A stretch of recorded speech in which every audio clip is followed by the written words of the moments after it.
week as they battle opponents and the coronavirus. Wisconsin's season suddenly in jeopardy. Yeah, all because of COVID-19 outbreak that forced a cancellation of last weekend's game has spiked yet again. The school announcing Tuesday that due to 27 active coronavirus cases within the program, 15 players and 12 staff members, Saturday's game against Purdue will also be canceled, and all team-related activities will be shut down indefinitely. The recent spike included 5 new positive tests since this past Saturday when the Badgers were originally scheduled to play Nebraska. There are no plans to reschedule any of those 2 canceled games. Here's Wisconsin AD Barry Alvarez. We started with a few positives earlier in the week. I felt very confident if we continued that we had things that we're getting things under control. But in the last 3 days, we had, if I count them right, 11 positives in the program. It just didn't feel as though we had our arms around it and had things controlled as I thought we needed. And I'm concerned with the health and safety of the guys. There's no one wants them to be on that field any more than I do. But I'm not going to lose track of priorities. But hopefully we can get this corralled and we can get back on the field and playing. So with those cancellations, Wisconsin will not play more than 6 regular season games this season. At this moment, though, that's the minimum number of games they'd have to play to be eligible for the Big Ten championship game. Now, it gets a little weird if other teams suffer cancellations and the league's average number of games played drops. For example, if the league average is less than 6, you just have to be within 2 games of that average. So if, say, the average number of the games is 5, you have to play at least 3 games to be eligible. Trevor Lawrence is feeling well and would be playing this Saturday night against Notre Dame, except for a battery of cardiovascular tests that must also be completed before Lawrence can return to the field, and that won't be done by Saturday. But he will be at the game in South Bend for support and advice. As far as Trevor, he's doing great. He really is. He's in the meetings. He's zooming in and all that stuff.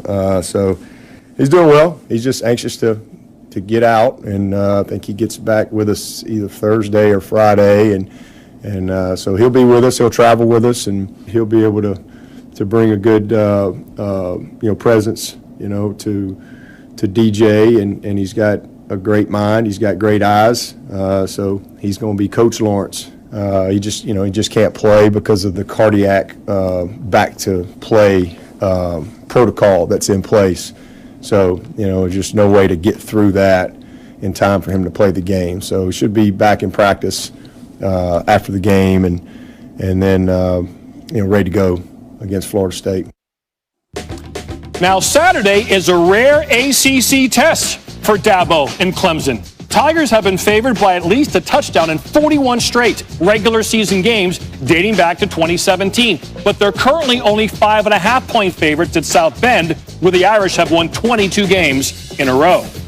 As you'd expect, this game has big CFP implications. According to the All-State Playoff Predictor, a Clemson win would give the Tigers an 85% chance to make the CFP. Notre Dame's chances would almost cut in half, from 25% to 13% with the loss. But an Irish upset would make it dead even. Both teams would have a 48% chance to make the playoffs at that point. So, based on that difference, no game the rest of the season projects to have a bigger impact on the playoff race than Clemson Notre Dame Saturday night. Well, when Week 9 of the NFL season kicks off Thursday night with the Niners hosting the Packers, California may be the last place Green Bay wants to play. Last season, Aaron Rodgers and the Pack made 3 trips to the Golden State, and they left with 3 losses by an average of more than 20 points. And Niner fans are real quick to remind you that 2 of those losses came in the Bay. And even though San Francisco may seem a bit vulnerable right now with some key injuries, Green Bay has its own depth issues. In the backfield, the Packers could be without their top 3 running backs Thursday night. Aaron Jones, uncertain due to a calf injury. Jamal Williams, A.J. Dillon, they've already been ruled out. That would leave Tyler Ervin and Dexter Williams, who have a combined 79 rushing yards in their careers. So, Aaron Rodgers, what y'all going to do now? I think as a competitor, you're always excited about the challenges. You love having your guys in there at full strength for sure.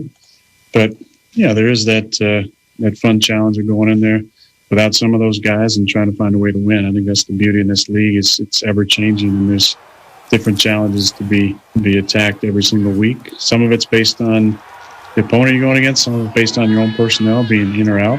We'll have a good plan for whoever gets to get those opportunities.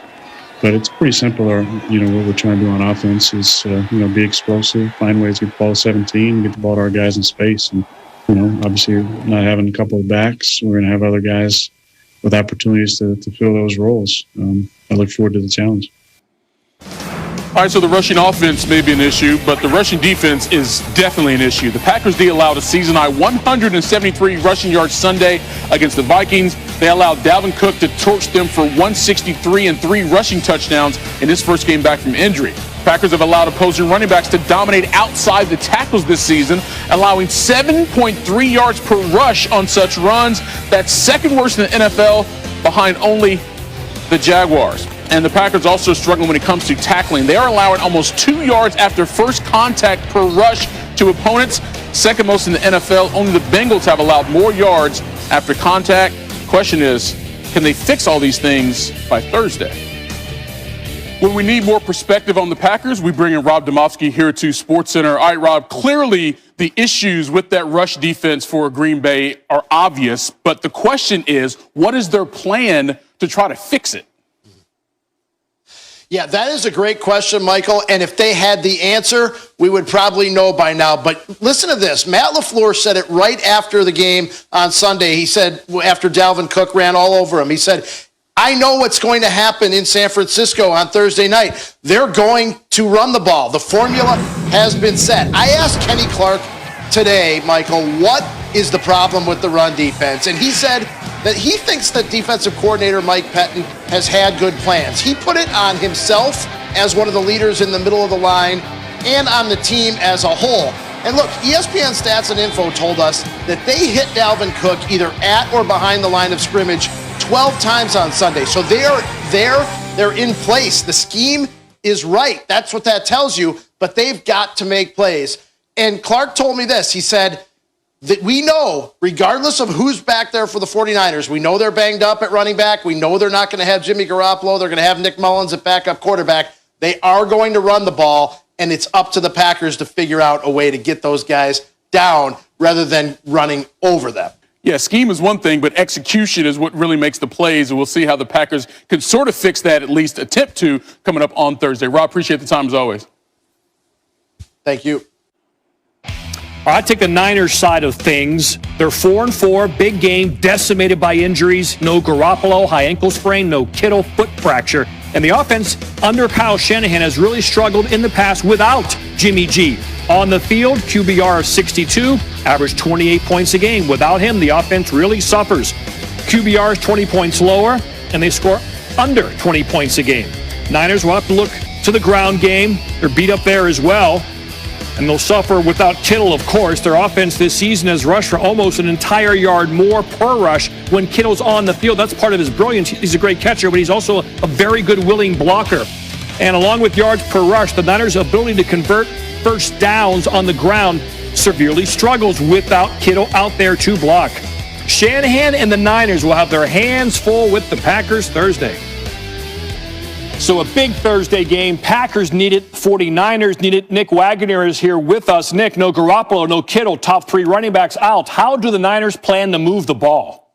Yeah, I don't think the script changes much. It's just the cast of characters that changes for the 49ers. And I asked Kyle Shanahan today about rookie receiver Brandon Ayuk because he's the one guy who was a part of this process at the very beginning of the season who is still in the mix. And they're going to try to get him more involved. Kyle Shanahan said they've put more on his plate over the last few weeks. You've seen him go over 200 receiving yards in the last 2 weeks. So he's going to be a prominent point here. The other thing, at tight end, replacing George Kittle is very difficult. Ross Dwelly is the first guy that comes to mind, but Jordan Reed is a name to keep an eye on. He's been on injured reserve with a sprained knee. He's limited in practice on Wednesday, but the hope is that he can get back and at least help replace some of what George Kittle does on the field.